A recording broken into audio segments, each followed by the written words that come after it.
beforehand I'd shown you the after spike for trading boom and crash, which dealt with coming in after every single spike,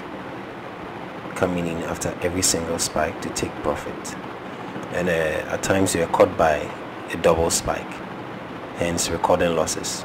And I also advise that you increase TP so that if there is a case of double spike, continuous double spike like this, your increased TP is going to quickly cover up for losses where you are caught by a spike. And also you could examine the market, and you see that after a downtrend, when there's a turn in the market, you can activate the bot, because that way you will not have continuous spikes like you would when the market is descending, like you have here, and you have there. I think we can include this. Okay, but when it's rising, there are only few cases where you have this. This is just one. But when it's coming down, there are multiple cases of continuous spikes. 1, 2, 3, 4. You get it. But when it's rising, there are few cases. So once the spikes calm down and there's a turn in the market, you can activate the after spike bot, and then you increase your TP so that you can pick about 5 to 7, 10 candles. Okay, 5 to 10 candles, depending on your preference and your taste for risk. So today we'll be taking a look at the range break after spike. Welcome to Boom and Crash Expert Advisor.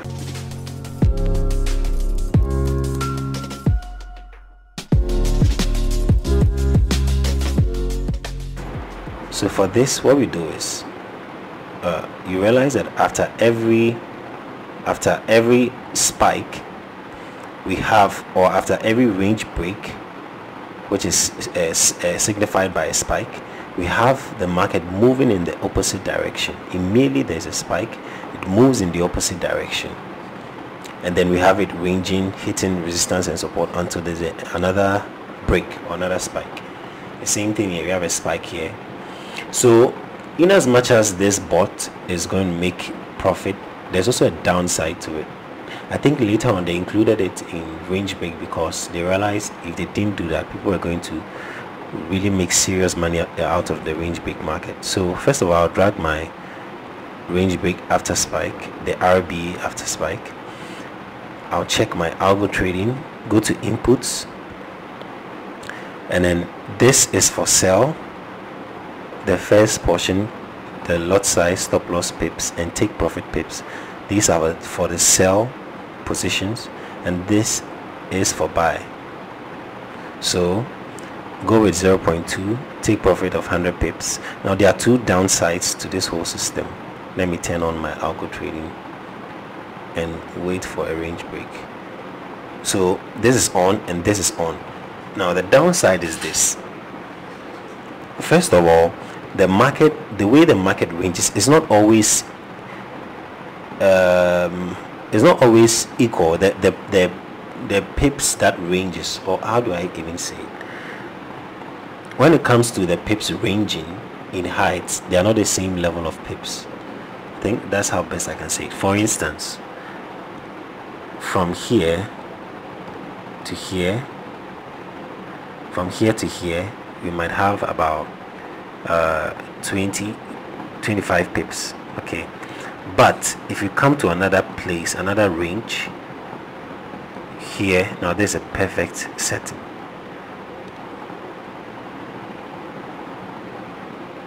Considering this height, okay, and comparing that to this, the one I just drew here, this, you realize that this range is higher and has more pips than this. That's why the default is 100 pips. So you can always change the setting.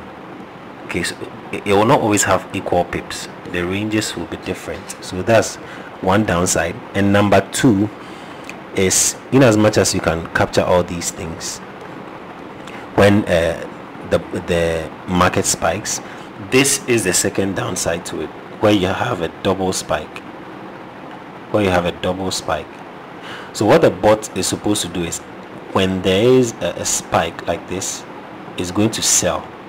When the spike buys, is going to sell. because immediately it buys, there is what? A sell. Well, unless of course your TP is so small, then maybe you might escape this double spike. If not, you'll be caught by this. You record one loss here, but you should make up for the losses in the coming spikes.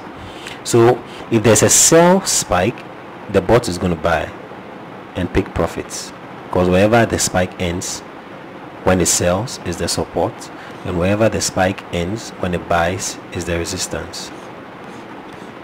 As simple as that. So we wait till, let's move to the current market price.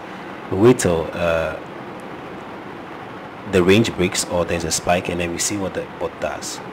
Right, so I would have to fast forward from here. We waited, and then we have a spike eventually, and you can see that a sell trade has been initiated, and it's going to hit the 100 pips TP that we set for it, and then it will close. Likewise, if it should spike downward, it's also going to open a buy trade and set a TP of 100 pips. So I'm using 100 pips as the default value, but if you want something smaller than that, you can reduce. If you want something larger than that, you can increase it. So that's just about this, how this works. Use it on your demo, be comfortable with it before you use it on your live account. So thank you very much for watching this video. Subscribe, share and comment. Bye.